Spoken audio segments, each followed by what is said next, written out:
Verse 453. Space, the hare's horns, and a barren woman's child are unrealities, and yet they are spoken of as if real. So are all things imagined. We have certain ideas, certain assumptions about the way things are.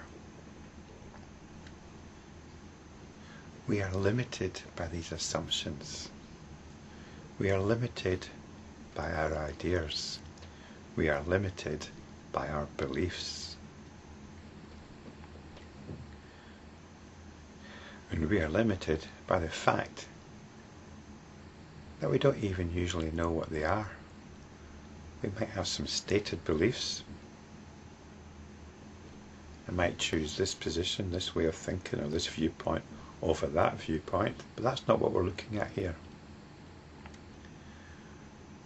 We are looking at our most basic assumptions, and we're looking at how they limit us, how they constrict us, and how these assumptions are actually the basis of our suffering. We are caged by them. We are in bondage to them. The purpose of these verses is to show us the way out. And in this verse, they are first of all pointing out the prison walls. Because this state of being in bondage, of being imprisoned, of being encaged, is actually one that we have to work quite hard at.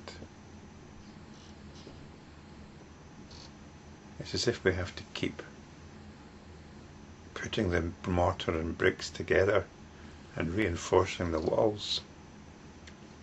The most fundamental imprisoning assumption that we have is that there's an external world here.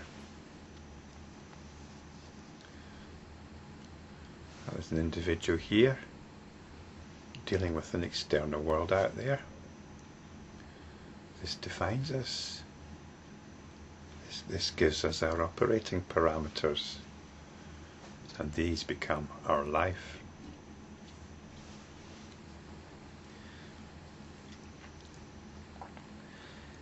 Now, the purpose here isn't to try and convince you about this.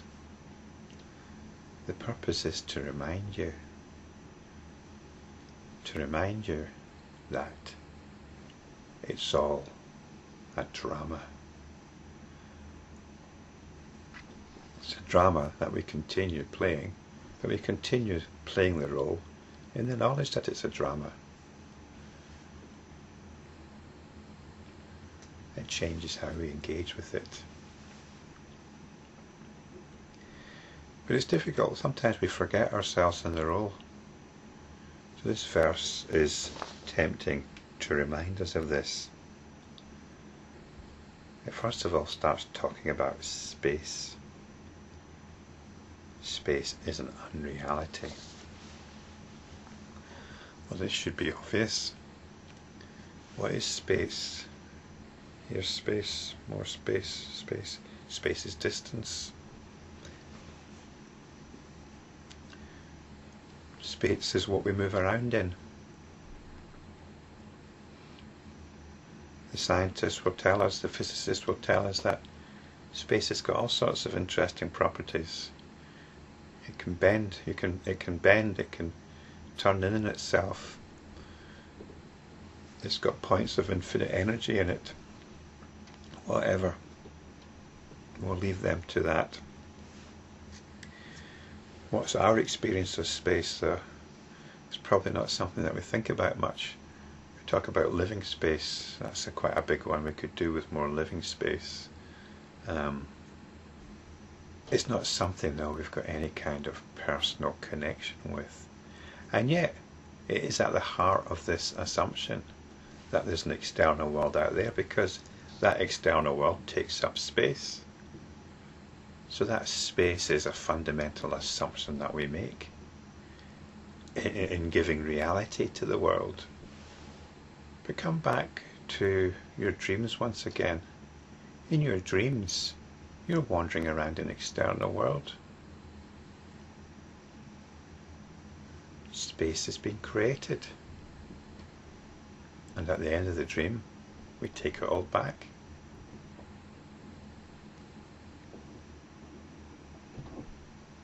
You could be indoors in your dream, you could be outdoors. There's no limit to the amount of space you can have in a dream that you as an individual are wandering around in. So space is at the heart of this assumption that it's something real, because we seem to have this freedom to move around in it. Is it possible to step back from this?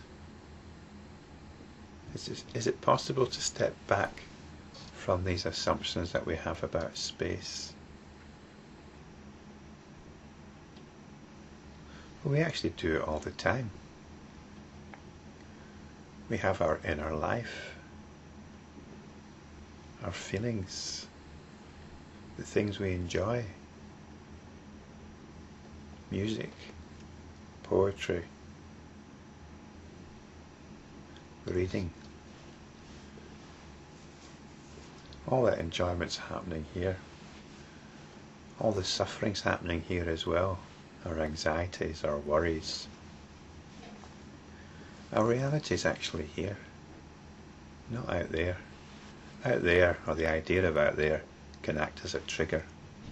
But everything's happening here. So this is what we have to come back to. Or this is the direction we need to look in. It's not an introspective direction. It's just a direction in which everything's happening. Everything's actually happening here. We say things are happening out there, but we only say that because there's a response triggered here by what we think is happening out there. So the response here is what we're interested in. The other thing which are unreal are the hare's horns. Well, this seems quite obvious. A hare doesn't have horns. But this is the idea of out there again. It's actually as ridiculous as the hare's horns. We're giving qualities to things out there. We're giving reality to things out there. We kind of tend to ignore our feelings and talk in terms of things out there. We say, that is a beautiful piece of art. What we really mean is, I like it. But we put the feeling out there, she's beautiful. That was a great movie. But what we're really saying is, I like it. I fancy her. I enjoyed that film.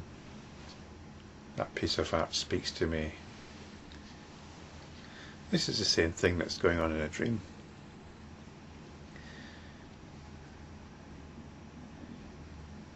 The one thing we don't usually remember in a dream, although it's actually the most prominent feature, is how we're feeling. When we remember a dream, and usually when we do remember a dream, it has some kind of emotional impact. But we talk about the dream. We'll relay the events in the dream. But what each dream has is an emotional tone. Maybe there's a tone of anxiety, a tone of being misunderstood, a tone of helplessness, a tone of eroticism. And as we go over the dream, we'll feel that tone again, but we won't actually acknowledge it. We'll just keep going over the events of the dream. When you start looking into the assumption that the external world is real, its reality starts slipping between your fingers. The physicists that look into this are now coming up with the most bizarre theories, way beyond what any of us might regard as physicality. In fact, one physicist, Sir James Jeans I think it was, said that the universe is more like a giant thought. This was in contrast to it being some kind of physical mechanism, a giant thought. I think that's correct. So given that physical reality is as absurd as giving the hare horns,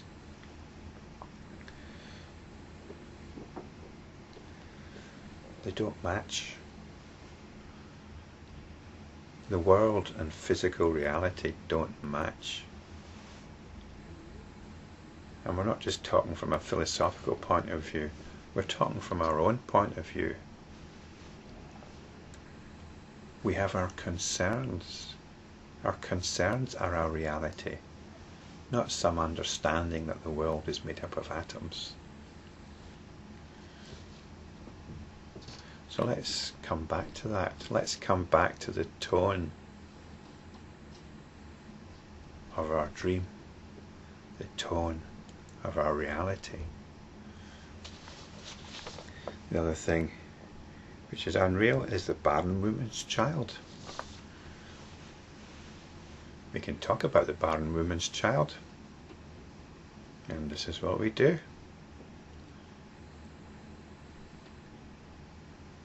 The barren woman's child represents this idea of continuity, that this world has been here a long time. So the hare's horns actually represent the physical world, and the barren woman's child is the idea that it's always been here. This physical world has a history. Whether you believe it was started with the Big Bang, or whether you think God made it, or whatever, you believe that this present moment extends back in time.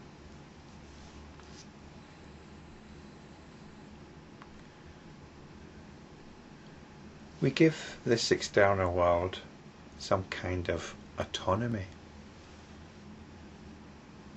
just as we give our dreams autonomy. We enter into a dream every night. It's a fresh scenario.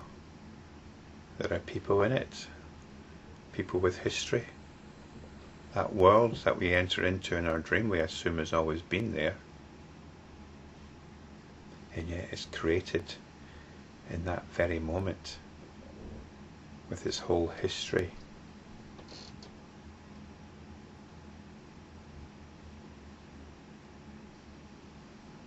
It's like when you start watching a movie halfway through. Well, you know it's got a beginning earlier on, or you assume it's got a beginning earlier on, and you start trying to pick up the pieces and figure out what's gone before. So this is what we do. Our mind's quite good at this. It's quite good at creating a backstory. But can we regard this world as like a dream? Because the verse is telling us it's all imagined. It is of the same nature of a dream. This is what's meant by Maya. Maya is the dreamlike nature. And it's not just that it's a dreamlike nature, we've got to look at our tendency. Maya, the real power of Maya, is the tendency to believe that the dream is real. This is the power of consciousness. Whatever consciousness dreams up, it takes as reality. When we watch a film even, we take it as reality. We know it's not reality, but we enter into it. And then we forget it. This is a story. This is the power of stories. We enter into the story. But we've got this story of a physical world which has got a history, and we've entered into it. we've entered into a fabrication, an imagination. And even if you can accept this intellectually, you might be wondering, so what do we do about it? Where can we go? Well, I can point you in the direction, as I've done already.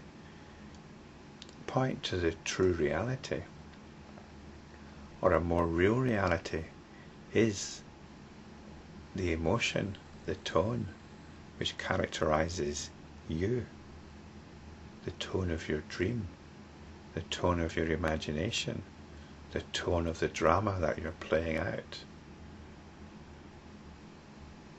That's the direction we look in, but we also want to look even deeper than that,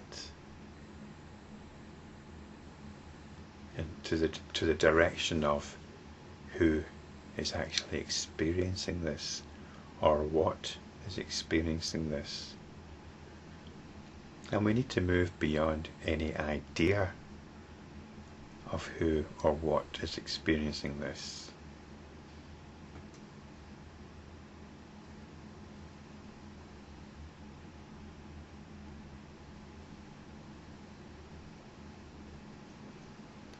We move in the direction of vibrant, intelligent awareness.